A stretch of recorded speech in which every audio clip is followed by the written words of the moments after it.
Yeah, what does it take to be a great impression? So I know the voice and all that, but what does it take? You know, I tell people, cause my mother still is a jazz blues singer. Okay. So I always say that it's about being on key. So it's like, you know, with Shaq is breathy and bassy. Yeah. So when you know, as long as I score 28-10, I'm gonna dominate. You gotta get 28-10, you gotta get 28-10, you ain't gonna dominate. And Archie 3, if you talk shit about Angela Reese, I'm gonna punch you in your face. I'm talking about my sister. That's my friend, I'm gonna punch you in your face. Oh, I don't usually do this, but I'm gonna punch you in your face. So it's like whether it's that or where, you know, Charles is a little bit more, the tone is a little bit more. First of all, let me tell you something, man. Kobe Bryant, LeBron James is the greatest athlete. I think it's very interesting. So, or if I do James Gandolfini, everything is right here with the ish. My sister Janice, my kids met on AJ. So it's just hitting them notes, man. So the best part about this and what he does is not only does he have their voice down back, but he has the facial expressions with the Shaq with his sideways, the whole 9 yards. And Shaq with the eyes kind of crossed too, you know. Shaq hates that. Because when Jay Farrell does it, he exaggerates it so much. And I remember one time Shaq was just like, I'm not cross-eyed. Yeah. Anybody that you ever impersonated ran into you and was like, hey man, that shit wasn't funny. Once upon a time ago, they had me on as a frequent guest on Best Damn Sports Show. Mm-hmm. But then towards the end of my run, they go, yo, Mike Tyson's coming. Cut to, I'm on the panel, and it's me, Michael Irvin, John Sally, John Krupp, forget the host name, Rose.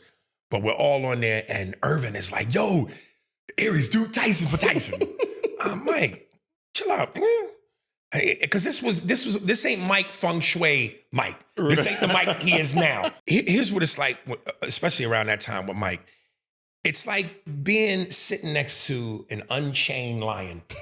Even though it's been trained, it's still a lion. Yeah. So at some point, nature can kick in, and the lion can go from looking here to going, I'm about to maul you, nigga. So I do the impression, and Mike's just looking at me.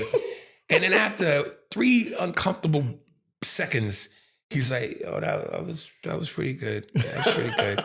Because I'm different now. But if you would have did that back, but it was all right. Man, that must have been uncomfortable. It was very uncomfortable. Yeah. But it was a moment. I want to know your 5 top comedians of all time. And you might have 6, 7, 8. I don't know. No, you might have 3 or 4. I'm glad you. But give me your top 5 comedians of all time. Because people usually go, "What's your Mount Rushmore?" Yeah.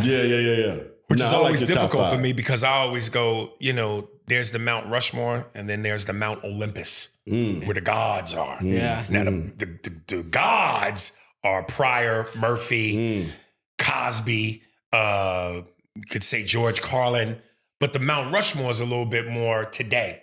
Okay. But my top 5 would be Eddie Murphy, Dave Chappelle, Richard Pryor, Patrice O'Neal, and Bill Burr. Yeah.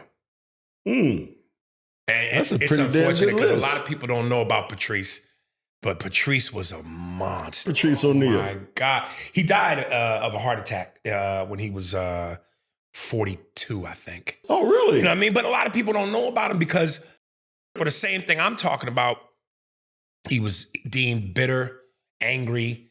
And in Hollywood, and you know what? Here's the thing too in this business. They love jazz hands. Mm-hmm. They love niggas. And if you're not that, right, which I'm not, I smile when it's warranted. Right. Do you think that has excluded you on getting roles in films and TV and stuff? That and my mouthpiece. Because while it's my biggest attribute, it's also my biggest detriment. Mm-hmm. You know what I mean? Because I like Patrice, I say what I say. And I no holds barred. Mm-hmm. And I speak as honestly as I can.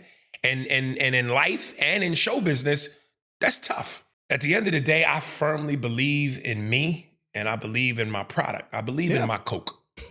So I'm going to keep doing it the way I feel like I'm going to do it. Because not to beat it up, but since we, sports and shit, I always go, listen, man, I always had Michael Jordan dreams, but Dennis Rodman habits. You know what I'm saying?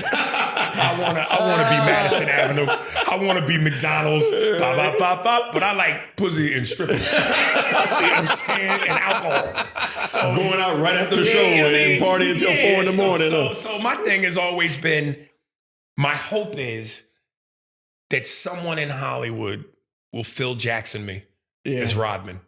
Somebody gonna need a rebounder. Somebody gonna need a motherfucker to play defense. Because I know I'm not gonna be Michael. That's Kevin Hart. Right. Kevin Hart's Michael Jordan. He's Michael Jordan. But my hope is not Dave Chappelle. Not Dave. No, because Dave is a little. Dave gets gritty. Yeah. You know what I mean? Dave got an edge to him. He's different. Kevin is, and I mean no shade to Kevin Hart. No, I hear you. Because I'm gonna say this man is phenomenal. The box office receipts don't lie. The turnstile receipts don't lie. Facts. But if comedians was liquor, I'm Hennessy. Kevin Hart is Capri Sun. Who don't enjoy a nice cold Capri Sun on a weekend? Oh my! And that's not shade. I didn't know Capri Sun was a liquor. You talking about mixing them together? It was a spritzer or something. No, he's safe. Kevin is safe. He's likable. He's not a threat in any way. Right. Again, if I don't smile, angry nigga. So, like I said, I don't know when. I hope, I hope at some point somebody goes, you know what? I know what I've heard about him. I know the rumors. Yeah. Whatever. I like the motherfucker. I like him. Yeah. I'm a Rodman. Come on. Thank you for watching Byron Scott's Fast Break. If you like what you saw, here's some more videos. And while you're at it, don't forget to like, comment, and subscribe.